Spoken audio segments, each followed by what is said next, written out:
Hi friends, welcome back to my channel. ಇವತ್ತು ನಾನು ಒಂದು ವೆರೈಟಿ ಸ್ನ್ಯಾಕ್ಸ್ ಜೊತೆ ಬಂದಿದ್ದೀನಿ. ಈ ಸ್ನ್ಯಾಕ್ಸ್ನ ಮನೆಯಲ್ಲಿರುವ ಮಂಡಾಳಿನಿಂದನೇ ಮಾಡ್ಬೋದು. ಮಂಡಾಳಿನಿಂದ ಕೇವಲ ಒಗ್ಗರಣೆ ಅಲ್ಲದೆ ಅದೇ ಮಂಡಾಳಿನಿಂದ ಈ ಥರ ವಡೆ ಸಹ ಮಾಡ್ಬೋದು ನಾವು. ಹಾಗಾದರೆ ಈ ವಡೆ ಮಾಡಲು ಬೇಕಾದ ಸಾಮಗ್ರಿಗಳು, ಮಾಡುವ ವಿಧಾನ ಏನೇನಂತ ನೋಡೋಣ ಬನ್ನಿ. ಮೊದಲಿಗೆ ಮಂಡಾಳು, ಅಕ್ಕಿ ಹಿಟ್ಟು, ಸ್ವಲ್ಪ ಮೊಸರು, ಕೊತ್ತಂಬರಿ, ಈರುಳ್ಳಿ, ಜೀರಿಗೆ, ಸ್ವಲ್ಪ ಅಡಿಗೆ ಸೋಡಾ. ಈಗ ಮೊದಲಿಗೆ ಒಂದು ಬೌಲ್ಗೆ ನೀರು ಹಾಕಿ ಮಂಡಾಳನ್ನು ನೆನೆ ಹಾಕಿ ಹಾಕೋಣ. ನಾನಿಲ್ಲಿ ಸಪ್ಪನ ಮಂಡಾಳು ತೊಗೊಂಡಿರೋದ್ರಿಂದ ಇದು ಅರ್ಧ ಗಂಟೆ ನೆನೆ ಹಾಕ್ಬೇಕು. ಈ ಮಂಡಾಳನ್ನು ಅರ್ಧ ಗಂಟೆ ನೆನೆ ಹಾಕಿದ್ರೆ ಚೆನ್ನಾಗಿ ಮೆತ್ತಗೆ ನೆನೀತವೆ. ನೋಡಿ, ಈ ಥರ ನೆಂದಿರಬೇಕು. ಈಗ ಮಂಡಾಳೆಲ್ಲ ನೆಂದಿದೆ. ಈಗ ಈ ಮಂಡಾಳನ್ನೆಲ್ಲ ಒಂದು ತಟ್ಟೆಗೆ ಸೈಡಿಗೆ ಎತ್ತಿಟ್ಕೊಳ್ಳೋಣ. ಚೆನ್ನಾಗಿ ಮಂಡಾಳು ನೆಂದ ಮೇಲೆ ನಂತರ ಅದೇ ಬೌಲನ್ನು ಕ್ಲೀನ್ ಮಾಡಿಕೊಂಡು ಎತ್ತಿಟ್ಕೊಂಡಿರೋಂಥ ಎಲ್ಲ ಮಂಡಾಳನ್ನು ಅದಕ್ಕೆ ಹಾಕಿ ಚೆನ್ನಾಗಿ ಸ್ಮ್ಯಾಶ್ ಮಾಡಬೇಕು. ಚೆನ್ನಾಗಿ ನೆಂದಿದ್ರೇ ಸ್ಮ್ಯಾಶ್ ಮಾಡೋಕ್ಕೆ ಬರೋದು.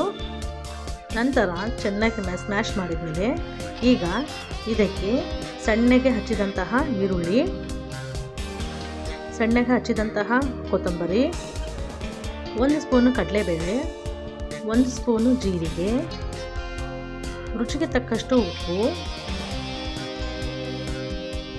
ಸ್ವಲ್ಪ ಮೊಸರು, 1-2 ಸ್ಪೂನಷ್ಟು ಹುಳಿ ಮೊಸರು, ಇವೆಲ್ಲವನ್ನು ಹಾಕಿ ಚೆನ್ನಾಗಿ ಮಿಕ್ಸ್ ಮಾಡೋಣ. ನಂತರ ಇದಕ್ಕೆ 2 ಸ್ಪೂನು ಅಕ್ಕಿ ಹಿಟ್ಟನ್ನು ಹಾಕೋಣ. ಅಕ್ಕಿ ಹಿಟ್ಟು ಹಾಕೋದ್ರಿಂದ ಚೆನ್ನಾಗಿ ವಡೆಯೆಲ್ಲ ಗರಿ ಗರಿಯಾಗಿ ಬರುತ್ತೆ. ಈಗ ಚಿಕ್ಕೆ ಅಡುಗೆ ಸೋಡಾ, ಇವೆಲ್ಲನೂ ಹಾಕಿ ಚೆನ್ನಾಗಿ ಕಲಸೋಣ. ಚೆನ್ನಾಗಿ ಮಿಕ್ಸ್ ಮಾಡಬೇಕು. ನಂತರ ಸ್ವಲ್ಪ ನೀರು ಹಾಕೋಣ. ಸ್ವಲ್ಪ ನೀರು ಹಾಕಿ ಕಲಿಸ್ಕೋಬೇಕು. ತೋರಿಸಿದಲ್ಲ 1-2 ಸ್ಪೂನಷ್ಟು ನೀರು ಹಾಕಿ ಈಗ ಮತ್ತೆ ಚೆನ್ನಾಗಿ ಮಿಕ್ಸ್ ಮಾಡ್ಕೊಳ್ಳೋಣ.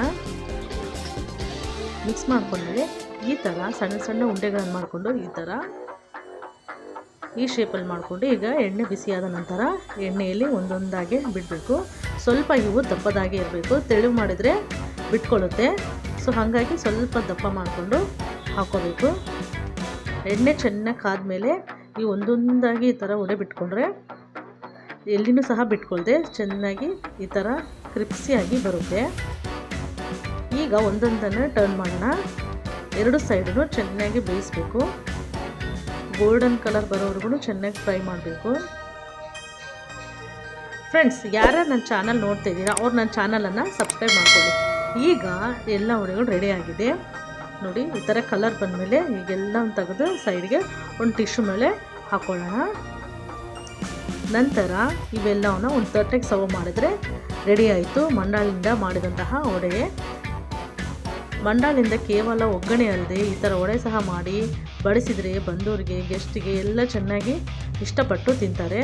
ನೋಡಿದ್ರಲ್ಲ ಫ್ರೆಂಡ್ಸ್, ಈಸಿಯಾಗಿ ಮಂಡಾಳಿಂದ ಮಾಡುವ ವಡೆಯನ್ನು ಮತ್ತೆ ಮುಂದಿನ ವಿಡಿಯೋದಲ್ಲಿ ಭೇಟಿ ಆಗೋಣ. ಎಲ್ಲರಿಗೂ ನಮಸ್ಕಾರ.